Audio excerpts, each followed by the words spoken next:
Ici Nina Mombo dans l'épisode 9 de la chaîne Le Cercle en Soi, attitude face à la vie, colibri ou tatou. Bienvenue sur la chaîne Le Cercle en Soi.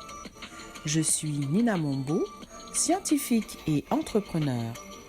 Cette chaîne propose des outils aux jeunes et aux adultes pour apprendre à mieux se connaître et à découvrir ses talents et ses passions, et pour oser être la meilleure version de soi-même.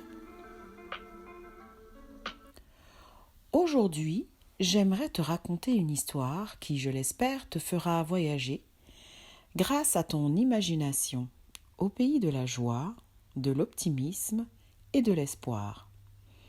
Ça commence comme ça, avec une courte scène imaginée et écrite par l'écologiste et philosophe français Pierre Rabhi, qui est décédé depuis peu. Un jour, dit la légende, il y eut un immense incendie de forêt. Tous les animaux, terrifiés et atterrés, observaient, impuissants, le désastre. Seul le petit colibri s'active, allant chercher quelques gouttes d'eau dans son bec pour les jeter sur le feu. Au bout d'un moment, le tatou, agacé par ces agissements dérisoires, lui dit « Colibri, tu n'es pas fou ? Tu crois que c'est avec ces gouttes d'eau que tu vas éteindre le feu ?»«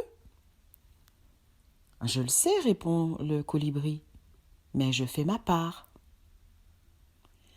Telle est notre responsabilité à l'égard du monde, car nous ne sommes pas totalement impuissants si nous le décidons, nous dit l'auteur.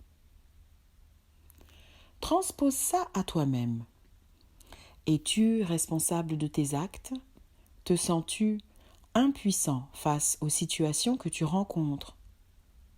Si tu es comme le colibri, tu te dis qu'il y a toujours une solution à trouver face à un problème et que la plus petite action a son importance, quoi qu'en pensent les gens autour de toi. Car chaque petite action peut avoir un effet qui peut être démultiplié par un effet d'entraînement. Imagine une armada de colibris qui s'active à éteindre le feu. Il suffit d'un qui montre l'exemple pour que d'autres suivent le mouvement. Un leader, il en faut toujours un pour partir un mouvement. Au début, tu peux te sentir isolé, pas soutenu par ceux ou celles que tu considères comme tes amis. Mais peu importe. Comme le colibri, tu suis ton chemin et tu fais ta part. Parce que tu sais que c'est ce que tu dois faire au plus profond de ton cœur. Si tu fais comme le tatou, tu commenteras les actions des autres, souvent en portant un regard négatif, découragé. Et par tes propos, tu pourras couper l'élan de certains qui veulent s'impliquer pour une cause, quelle qu'elle soit. Des fois, on se sent vraiment découragé, comme si le ciel nous tombait sur la tête. Et on finit par tomber dans une spirale infernale de négativité. C'est vrai. On s'apitoie sur son sort en se disant qu'on a la poisse, que tous les malheurs du monde nous tombent dessus. Mais la question à se poser, c'est: est-ce que cet état d'esprit m'aide à aller mieux ? Oui, c'est vrai que les événements malheureux arrivent et qu'on n'y peut rien. Par contre, on a toujours l'opportunité de choisir l'état d'esprit dans lequel on veut être, l'émotion que l'on veut voir naître en soi. Alors, quel état d'esprit choisis-tu ? La tatou-attitude négative, défaitiste et résignée ? Oh, de toute manière, ça sert à rien. C'est perdu d'avance, il n'y a plus rien à faire. Ou la colibri-attitude, porteuse d'espoir, d'optimisme et qui incite à agir. Ok, comment je peux aider pour améliorer la situation ? Alors, que choisis-tu ? Tatou ? Colibri ? Oui, sans doute que les efforts du colibri ne donneront rien, en apparence, car le feu ne sera pas éteint. Mais ce simple geste du colibri est un acte d'amour et de bienveillance inspiré par le courage, c'est-à-dire le cœur qui agit malgré la peur. Si tu regardes au-delà du voile de l'illusion, tu comprends que pour qu'une situation change, qu'il s'agisse de la peine, de la colère ou de l'angoisse que tu ressens par rapport à quelque chose ou à quelqu'un, ou de n'importe quelle autre situation, il est nécessaire de faire le premier pas vers ce que l'on veut voir se réaliser. En d'autres termes, il faut s'engager, s'impliquer dans l'action. Si je me sens triste, je me pose la question, est-ce que je veux continuer à ressentir cette tristesse ? Non, je veux retrouver le sourire. Tu te dis que c'est impossible. Le tatou en toi se réveille. Fais surgir le colibri et tente de faire naître un sourire sur tes lèvres. Ok, ça ressemblera peut-être plus à une grimace qu'à un sourire. On s'entend.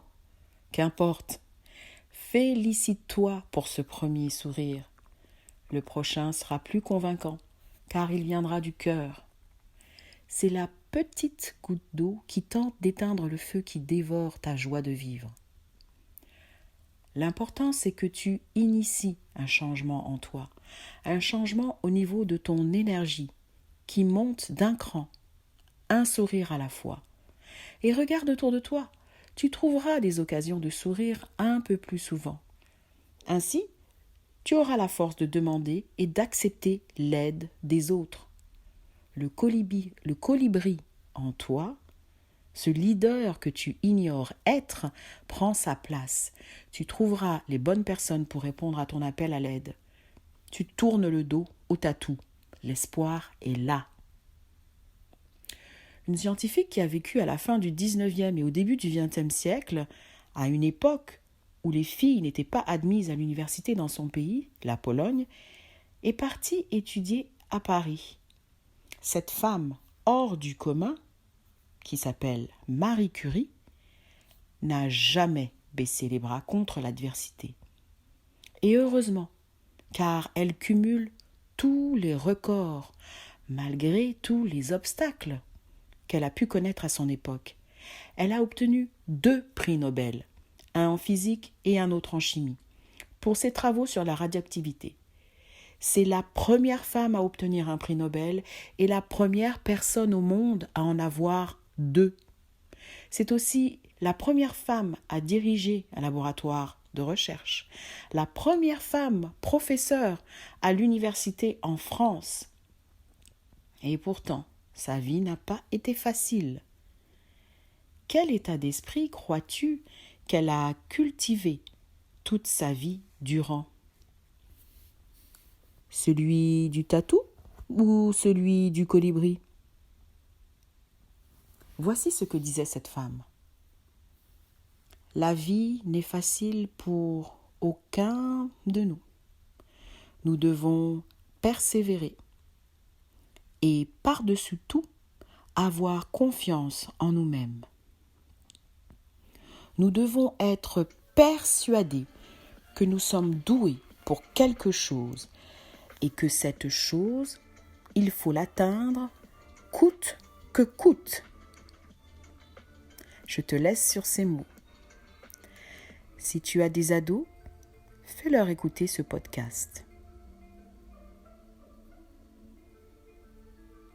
Nous sommes tous doués pour quelque chose. Il s'agit de découvrir ce que c'est.